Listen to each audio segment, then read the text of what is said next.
So this is an edible flower called borage. It's so pretty and you can use it for garnishes, for salads and drinks. The plant produces a lot of these at once, so you could definitely grow these and maybe sell them to a local restaurant as a fancy garnish. I hear they taste like cucumbers. I'm starting a series of edible flowers. I got into it because as I've been flying, I got into doing like saunas, which led me to essential oils, which led me to edible flowers.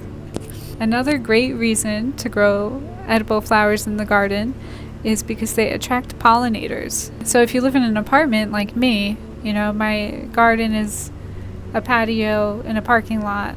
So it is hard to attract pollinators because there's not much around here for them. So by planting flowers, it's gonna bring in bees and other insects to pollinate the garden. Recently, I've also seen dragonflies, which is pretty cool. And as I keep coming back for the flowers, they're also going to see the flowers for your tomatoes, your peppers, etc., your herbs, all that kind of stuff. So let's see how this one tastes.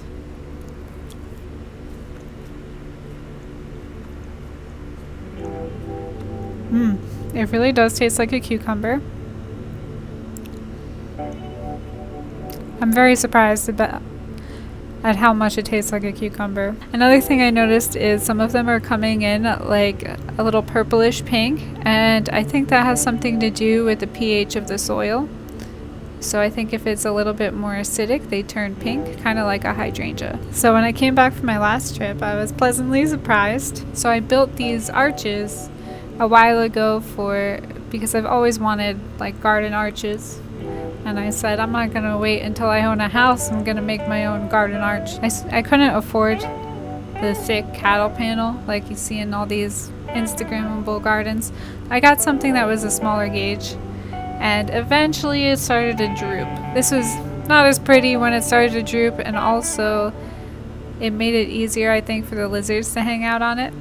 So while I was away on my last trip, Noel, he took some bamboo and he made the arch more sturdy, and they just look so pretty, and it just makes everything so much nicer. So I was really excited to come home and see that. Okay, so the Mexican tarragon is also flowering, and it's such a nice contrast with the blue borage. So these flowers are very delicate, so you don't really want to like submerge them in water to wash them, so you can just take like a damp paper towel and wipe them down. Some other things that I'm going to do around the garden is my Cuban oregano is getting to the point where I'm going to have to harvest a lot of it.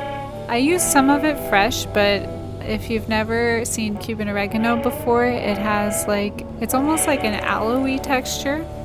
So usually what I do is I dehydrate it and I make like a powdered spice out of it, because I know I'm not going to be able to use it all at once. I like to put it in salad dressing, and I also even use it for my pasta sauces and stuff. You know, any spice that you make yourself is going to be way more potent than what you get in the grocery store, because that dry spice in the grocery store has probably been sitting for a year before it even got to the shelf. It doesn't have any fillers in it, like strawberry leaves or whatever, and it's come straight from your garden. So if you're interested in drying your own herbs, I have a few shorts on it. Don't forget to subscribe to the channel. I see 98% of people that watch this are not subscribed, so please subscribe, and we'll see you next time at Chef Grace's place.